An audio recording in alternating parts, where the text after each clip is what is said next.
We're with Dambisa Moyo, international economist, here at the IMCA annual conference in Boston. Dambisa, your talk was slightly pessimistic about the current implications for the economy. Tell us a little bit more about why you feel that way.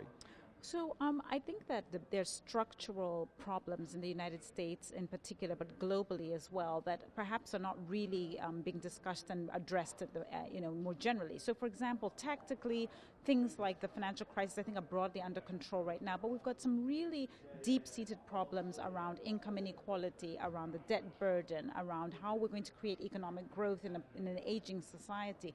Things that I think will be very important for investment decisions that have not yet been addressed and are becoming more difficult to address in a political environment as we see in Washington. And what do you think some of the solutions might be?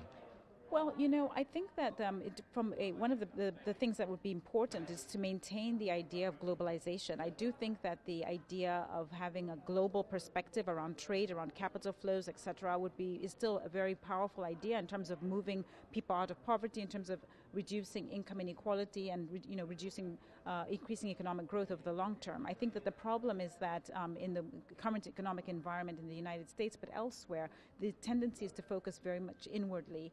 And a lot of the consequences of that is that there's much more heightened protectionism, much more greater state role, all these things which definitely feed into a deprioritization of globalization, which I think is to the detriment of the world. And you mentioned the aging population here in the U.S. That's certainly a big concern for aging boomers.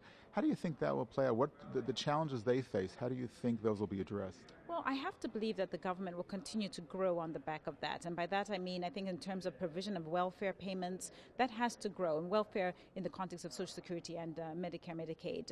It's just simply a policy choice that governments have to make. I mean, that to me leads me to worry a little bit about an environment which is much more tax and spend than perhaps we've seen in recent decades in the United States. And that's simply because the demographic pressures will be quite significant.